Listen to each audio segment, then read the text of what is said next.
আসসালামু আলাইকুম, শুভ অপরাহ্ন। আর্মেনিয়া থেকে রনি আহমেদ।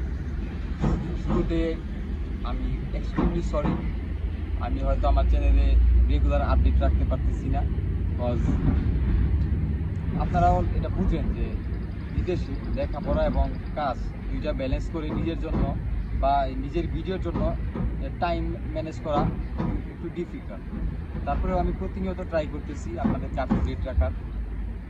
এনিওয়েজ, আজকে কথা বলবো আর্মেনিয়া থেকে যদি কেউ পড়তে আসতে চায়, কোনো স্টুডেন্টসের কীরকম রিকোয়ারমেন্ট মিট আপ করতে হবে, তার এডুকেশনাল ব্যাকগ্রাউন্ড কীরকম হওয়া উচিত এবং তার অন্যান্য যেসব ডকুমেন্টস থাকা উচিত, for example bank statement, IELTS, এগুলো লাগে কিনা। তো এটা বলতে আমার একটু অড লাগতেছে, বা এটা শুনতে আপনাদেরও একটু অড লাগবে যে আর্মেনিয়াতে ওই ধরনের স্পেসিফিক কোনো রিকোয়ারমেন্টস তো নাই, ওরকম কিছু লাগে না।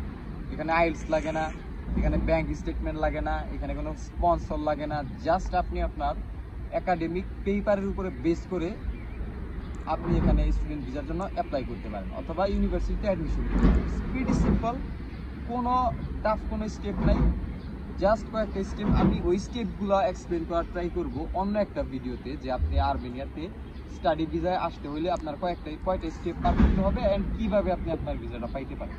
তো আজকে আমরা ওইদিকে যাইতেছি না, আজকে আমরা কথা বলবো রিকোয়ারমেন্টস নিয়ে। সো অ্যাজ ইউজুয়াল, বিদেশের যে কোনো দেশে হোক না কেন, করতে যাইতে হলে আমাদের মিনিমাম ব্যাচেলর করতে যাইতে হয়, যেটা হইতেছে উচ্চশিক্ষা হিসেবে আমরা স্বীকৃত দিই।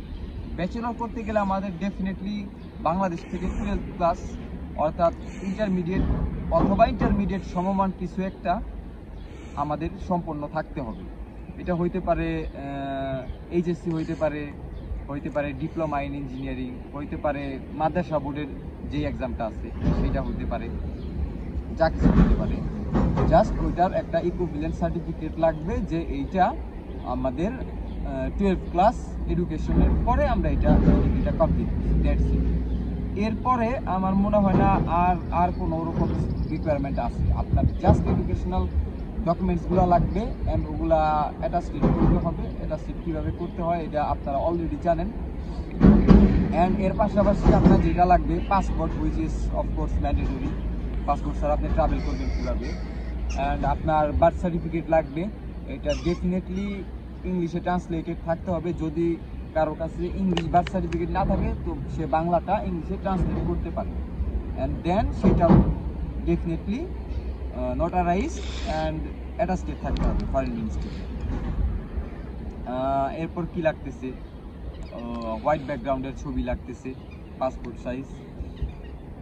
এরপরে আইএলটিএস এখানে লাগতেছে না। আচ্ছা, আমি স্টেপ বাই স্টেপ বলি। ইউনিভার্সিটিতে এগুলো লাগতেছে আর কি। ইউনিভার্সিটিতে আপনার এডুকেশনাল ডকুমেন্টস, এরপরে লাগতেছে বার্থ সার্টিফিকেট, ফটো, অ্যান্ড এই বছর থেকে বেশ কিছু ইউনিভার্সিটি হয়তো আপনাদের কাছে এসওপি চাইবে, জেনারেল হেলথ সার্টিফিকেট চাইবে, রেফারেন্স লেটার চাইতে পারে, doesn't matter bachelor, master, PhD, আপনাকে কিন্তু আলটিমেটলি প্রিপারেটরি কোর্সে আসতে হবে, ল্যাঙ্গুয়েজ কোর্স। অ্যান্ড ইউরোপ আর সিবি চাইতে পারে, এগুলো এক্সট্রা, এগুলো আপনি ম্যানেজ করে নেবেন সামহাও। সো এরপরে আপনার লাগতেছে, এরপরে আর কিছুই লাগতেছে না। এগুলো দিয়ে আপনি ইউনিভার্সিটিতে অ্যাপ্লাই করতে পারতেছেন অ্যান্ড ইউনিভার্সিটি আপনার পেপারগুলো ইভালুয়েট করবে। এরপর আপনাকে একটা পজিটিভ রেসপন্স দিবে অ্যান্ড দেন আপনার ফার্দার স্টেপগুলো নিতে হবে। ফার্দার স্টেপ কী এগুলো নিয়ে আমি সেপারেট ভিডিও করবো, এটা আমি অলরেডি বললাম।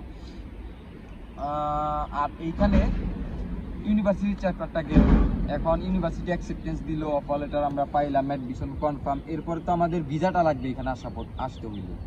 তো ভিসার জন্য আমাদের কি করতে হবে, ভিসার জন্য এই ডকুমেন্টসগুলোর পাশাপাশি জাস্ট আপনার কি লাগবে, কিছুই লাগবে না, আসলে কিছুই লাগবে না। আপনার এখানে কোনো ব্যাঙ্ক স্টেটমেন্ট রিকোয়ারমেন্ট নাই। এটা একটু অড লাগতে পারে শুনতে যে এখানে ব্যাঙ্ক স্টেটমেন্ট লাগে না, এটা সত্য। অ্যান্ড শুধু আর্মেনিয়াতে না, বেশ কিছু ডেভেলপ কান্ট্রি আছে, let's take Denmark for example. ডেনমার্কে ব্যাঙ্ক স্টেটমেন্ট লাগে না সিঙ্গল স্টুডেন্টের জন্য। এরপরে আরও কান্ট্রি থাকতে পারে, আমার জানা নাই, এই মুহূর্তে আর্মেনিয়াতে লাগে না। অ্যান্ড এখানে আপনার কোনো ল্যাঙ্গুয়েজ প্রফিসিয়েন্সি প্রয়োজন নাই, ডাজেন্ট ম্যাটার আইএলটিএস অথবা ক্যামব্রিজের কোনো কিছু টোফেল, কিচ্ছুই প্রয়োজন নাই। আপনি জাস্ট আপনার একাডেমিক্সের উপরে বেস করে আসতে পারেন।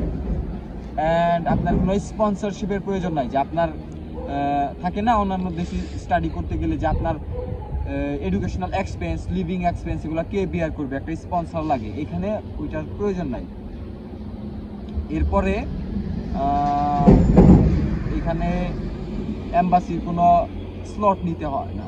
For example how to say appointment লাগে না কোনো, আপনি জাস্ট এনি টাইম আপনার ভিসার অ্যাপ্রুভালটা আপনি আগে পেয়ে যাবেন, জাস্ট এনি টাইম আপনার পাসপোর্টটা পাঠিয়ে দিবেন।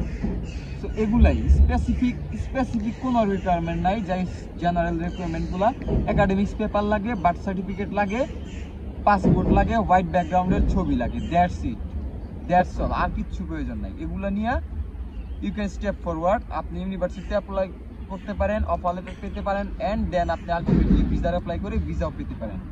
এইটুকুই। সো ঠিক আছে, এইটুকুই ছিল আজকে। আশা করি আপনারা রিকোয়ারমেন্ট সম্পর্কে ক্লিয়ার হয়ে গেছেন। খুদা হাফেজ, আসসালামু আলাইকুম।